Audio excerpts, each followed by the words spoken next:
I am Ferdinand Marcos, and I am the President of the Republic of the Philippines. I stand today on behalf of 110 million Filipinos. Everyone, hello universe, it's me again. Shout out sa inyo mga beswa. Ayan, nako mga kababayan, may panawagan ito si Commodore Tariela. Palagay ko may paghuhugutan ito. Actually, nung nakaraang pang mga linggo guys, no, na sinasabi niya pa ito. Mayroon po akong pinost na ano dyan, na post niya, no, sa aking community. Pero sabi ko nga, bakit kaya no, talagang mayroong pa naghugutan ito si Commodore Tariela guys. Alam niyo, sa totoo lang, napapansin ko rin naman talaga sa mga senador na yan, sa totoo lang, yung pro-China, never ko mga kababayan na tinutulig sa nila yung pangaharas ng China vessel sa ating mga Philippine Coast Guard. As in, wala talaga.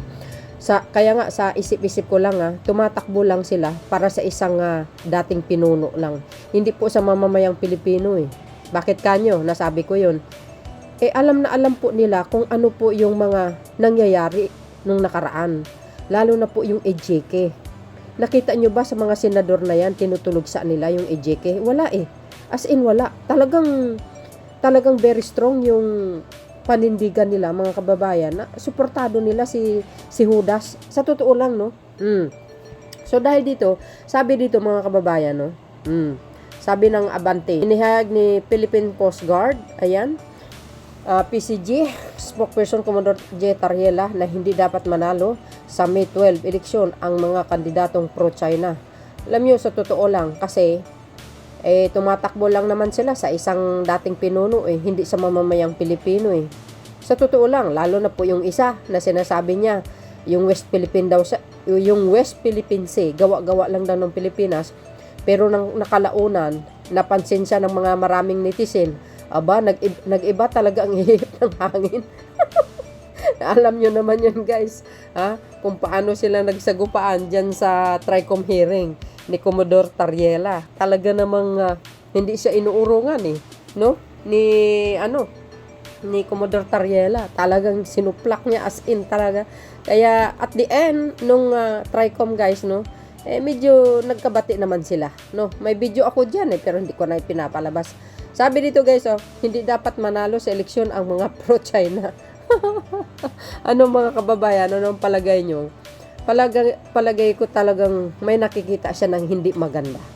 Bakit kanyo? Hindi ibig sabihin, ikumpara mo naman doon sa pro-China at saka yung sa iba, yung ibang tumatakbo, no? Except lang yung pro-China. Alam nyo naman kung paano pinaglalaban din naman nila, no?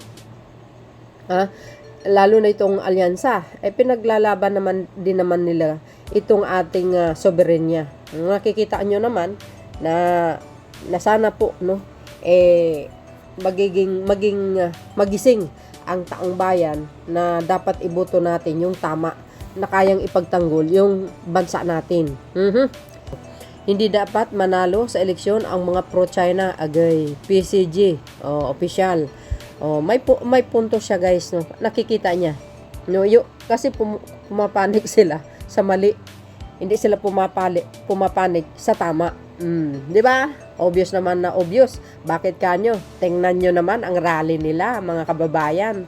Tinitiran nila si Pangulong Marcos Jr. As in, pinagmumura pa kamo.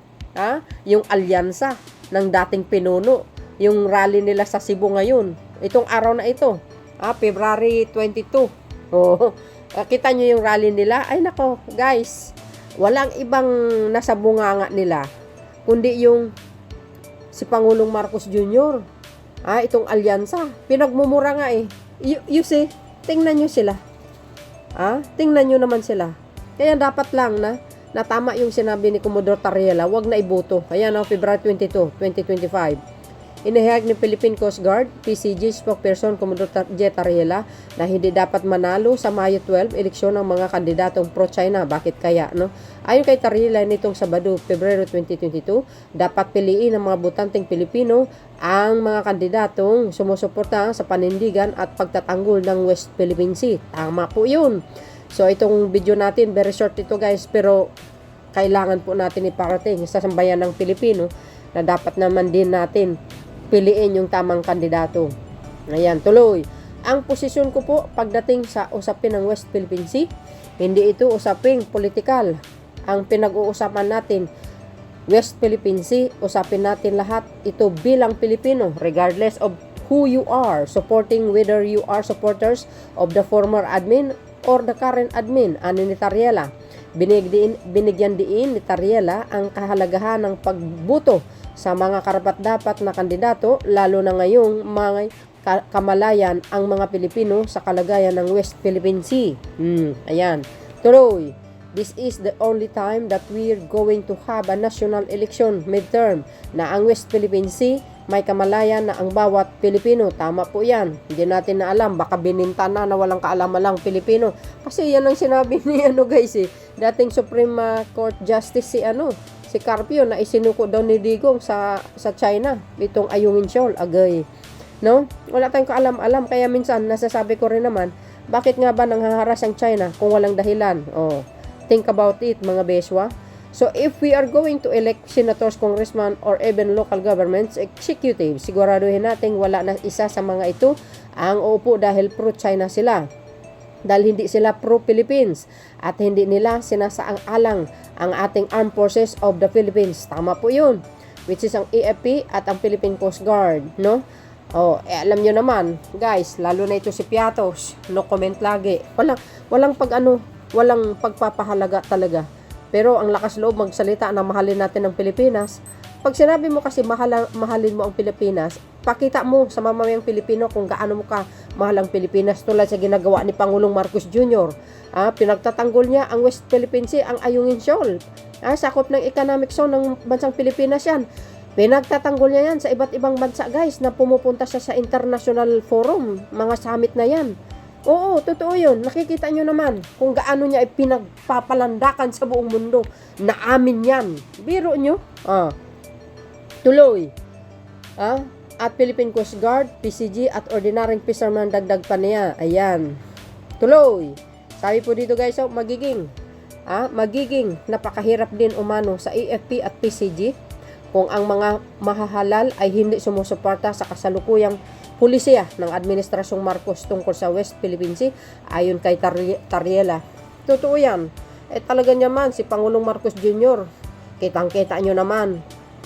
Obvious na obvious yan. Kahit katabi niya nga yung pinakamataas na opisyal ng China, nakatayo nga siya pinaglalandakan niya sa buong mundo na amin yan Ganon si Pangulong Marcos Jr. guys. Mahal niya kanyang bansa. Kaya kung pumili rin kayo ng mga senador, dapat pro-government, pro-Philippines, nga anti-China dapat, no? Tama yung sinasabi niya, mga kababayan, very useless lang. Sayang lang ang ipapasahod ng taong bayan kung pro-China ang ipipiliin. Kaya sa panawagan niya, siyempre guys, alam nyo naman ako kung saan ako papanig. So yun guys, ang pinaka-latest updates ko sa inyo. Ito, importante po ito para sa ating lahat. Nang sa ganun, maging maiwasan ang bumuto ng pulpul na politiko. See you again on my next upload video. Bye bye bye and babush. God bless Philippines.